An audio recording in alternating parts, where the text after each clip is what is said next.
বাবলু ক্লাসের সেরা ছাত্র। বুদ্ধিতে, চলনে, বলনে সেই সেরা। দুষ্টুমি করে না। স্যারেরা বাবলুকে খুব পছন্দ করেন।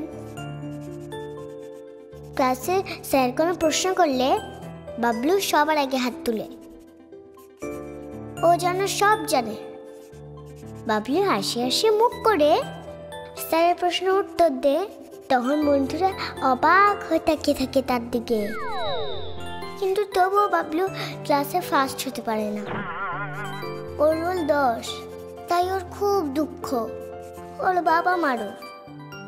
সবার একটাই প্রশ্ন, কেন এমন হয়?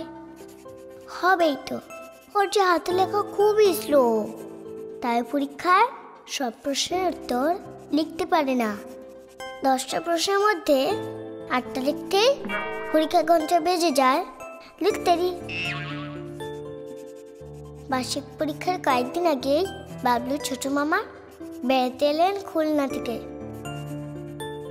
আমার কাছে সব শুনে তিনি বাবলুকে একটা কলম দিয়ে বললেন, এটা দিয়ে লিখে দেখ, সামনে তো বার্ষিক পরীক্ষা, এটা দিয়ে লিখিস।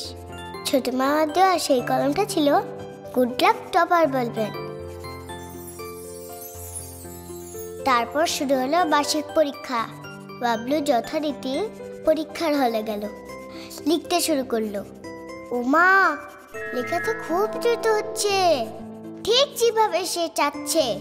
পরীক্ষার শেষের 10 মিনিট আগেই বাবলু লেখা শেষ। অদ্ভুত তো, এই কলমটা জাদু আছে নাকি? এই প্রথম সব প্রশ্নের উত্তর দিতে পারলো সে।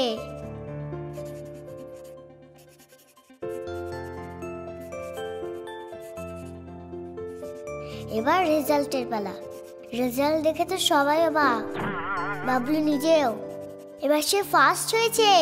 ওয়াও, কি করে এমন সম্ভব হলো? Good luck topper ball pen থাকলে সবই সম্ভব। Good luck, creating success.